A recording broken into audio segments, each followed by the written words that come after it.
आखिर ऐसा क्या होता है कि एकाएक एक इंसान जो कि अब तक एक साधारण इंसान था, एकाएक पूरे भारत की राजनीति में छा जाता है। यहाँ तक कि हमारे प्रधानमंत्री मोदी जी जो हैं, वो उसकी तारीफ़ करते नहीं थकते हैं और सिर्फ तारीफ़ ही नहीं, पूरे दक्षिण भारत की कमान उसके हाथ में सौंप देते हैं। कौन है ये इंसान? थंबनेल पे तो आपने देख ही लिया होगा। जी हाँ, हम बात कर रहे हैं के अन्नामलाई की। नमस्कार दोस्तों, मेरा नाम है हरिओम दुबे और आप देख रहे हैं हरिओम टॉक्स। इस वीडियो को शुरू करने से पहले मैं ये एक बात का खुलासा कर दूं कि वीडियो के अंत में इस बात पे हम डिस्कशन करने वाले हैं कि के अन्नामलाई ने बीजेपी ही क्यों ज्वाइन की। तो इस बात को जानने के लिए वीडियो को अंत तक जरूर देखिएगा। दक्षिण भारत में रियल सिंघम के नाम से मशहूर के अन्नामलाई का जन्म कोयम्बटूर में हुआ था और बचपन से ही ये बहुत टैलेंटेड थे। तो अब इनका ज़्यादा गाना क्या ही मैं गाऊँ, उसके लिए बहुत सारी वीडियो आप देख लेना यार। तो मेन बात ये है कि बचपन से ही काफ़ी टैलेंटेड थे। उसके बाद इन्हें लगा कि यार चलो पढ़ाई वढ़ाई करते हैं, तो ये इन्होंने कोयम्बटूर से इंजीनियरिंग कर ली। उसके बाद भाई कोई भी लड़का जो इंजीनियरिंग करता है सोचता है कि भाई पैसा वैसा कमाना है, तो पैसा कमाने के लिए उन्होंने फिर पता किया कहाँ से पैसा ज़्यादा मिल सकता है। तो फिर उन्हें किसी ने बताया होगा कि MBA कर लो, IIM से कर लो, ज़्यादा पैसा मिलेगा। तो इन्होंने IIM का फॉर्म भरा, IIM भी इनका निकल गया। IIM लखनऊ में इनको एडमिशन मिल गया। अब ये आ गए लखनऊ, नवाबों का शहर, हमारे उत्तर प्रदेश की राजधानी और शान भी आप कह सकते हो लखनऊ को। तो ऐसे शहर में जब आ गए तो भाई राजनीति से कैसे ही दूर रह सकते थे। आखिर लखनऊ तो यूपी की तो मिट्टी में ही पॉलिटिक्स है, तो आ गए तो फिर पॉलिटिक्स में जाना फिक्स है, ठीक है। तो जब के अन्नामलाई लखनऊ में आते हैं तो कहा जाता है कि ये जब यहाँ का पॉलिटिकल सिनारियो देखते हैं, जो सोशल यहाँ पे देखते हैं कि भाई कितना अनजस्टिस है और मतलब गरीबी देख के काफ़ी ये बेचारे प्रभावित हो जाते हैं। और इनको यहाँ पे ये ज्ञान होता है कि भाई इनके जीवन का जो लक्ष्य है वो सिर्फ पैसा कमाना तो नहीं है, तो क्या है, तो भाई मतलब समाज की सेवा करना है।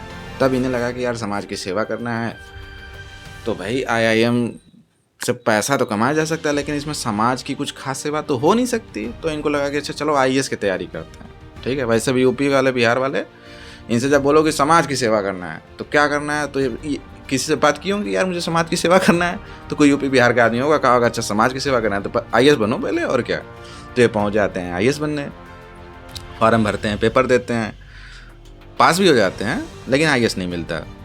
IAS एडमिनिस्ट्रेटिव सर्विस नहीं मिलती इनको। तो फिर इनको क्या मिल जाती है, पुलिस सर्विस। तो ये बन जाते हैं IPS। कर्नाटक में इनकी पोस्टिंग हो जाती है।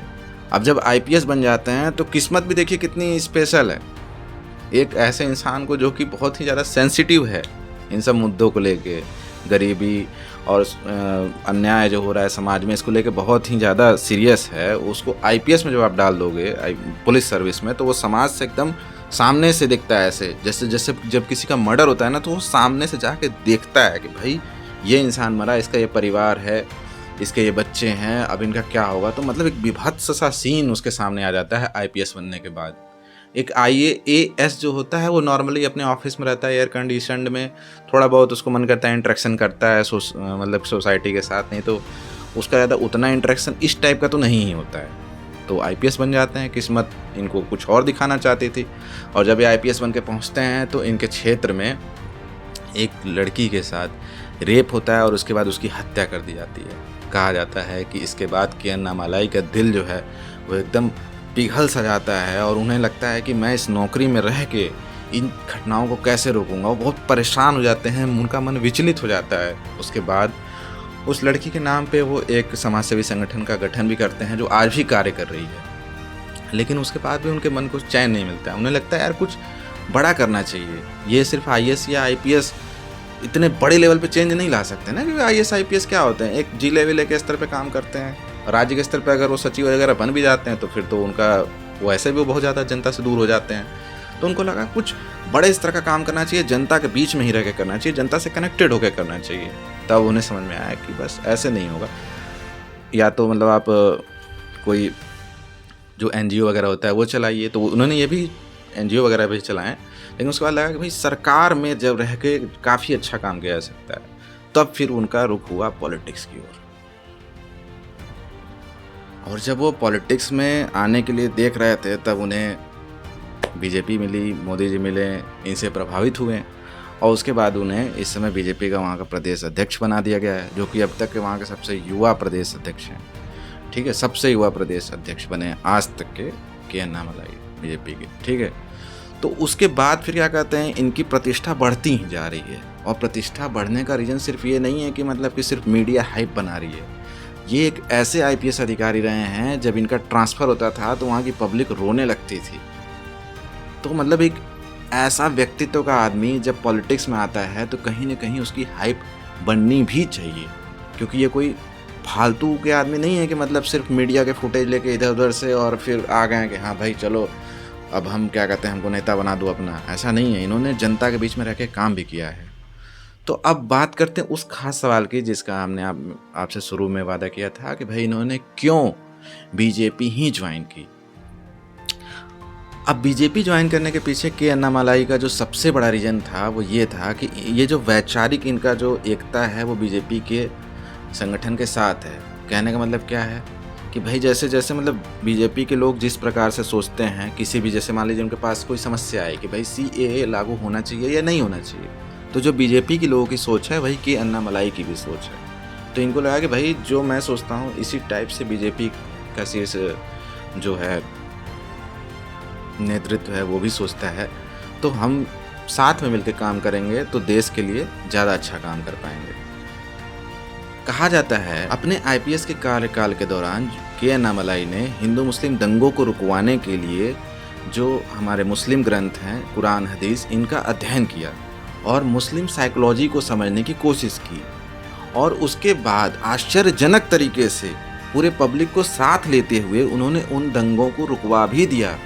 तो मतलब कि काफ़ी हद तक ये वो साइकोलॉजी समझने में सफल हैं कि जो कि जिस वजह से दंगे होते हैं। और उसके बाद इन्होंने ये ऑब्जर्व किया कि हर कम्युनिटी में कुछ लोग ऐसे होते हैं जो कि दंगे को प्रमोट करते हैं और कुछ पीसफुल लोग भी होते हैं।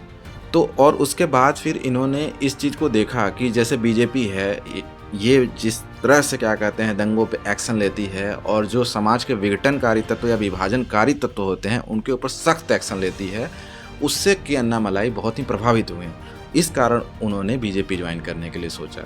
दूसरी बात कि के अन्नामलाई जो है वो प्रधानमंत्री मोदी जी के व्यक्तित्व से भी बहुत ज़्यादा प्रभावित हुए हैं, और इस कारण से उन्होंने अपने वक्तव्यों में सबके सामने ये चीज़ स्वीकार की है कि प्रधानमंत्री मोदी के विचारों से प्रभावित होकर और बीजेपी की आइडियोलॉजी से प्रभावित होकर उन्होंने बीजेपी ज्वाइन की है। और बीजेपी को भी इसमें फ़ायदा है क्योंकि के अन्नामलाई जो हैं वो तमिलनाडु के कुंगू वेलार नामक पिछड़ी जाति से आते हैं, जो कि तमिलनाडु का 15% जनसंख्या शेयर रखता है। तो 15% सिर्फ का प्रतिनिधित्व तो कहीं ना कहीं ये करते हैं के अन्नामलाई। लेकिन के अन्नामलाई जो हैं वो जाति धर्म इन सब चीज़ों से उठकर एक काफ़ी बड़े व्यक्तित्व का नेतृत्व करते हैं।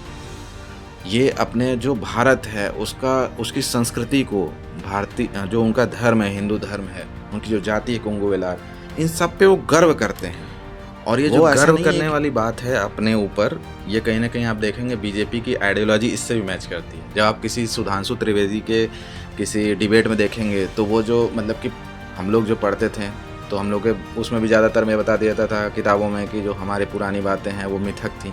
लेकिन देखिए सुधांशु त्रिवेदी जी जब किसी डिबेट में आते हैं तो वो कैसे प्रूफ करते हैं कि जो हमारी हिंदू मैथोडोलॉजी है वो एकदम साइंटिफिक है, वो कहानियों में लिखी हुई है इसलिए क्योंकि आम आदमी को कहानियाँ ज़्यादा समझ में आती हैं, लेकिन वो एकदम साइंटिफिक है, हर एक चीज़ को वो साइंटिफिकली प्रूव कर देते हैं।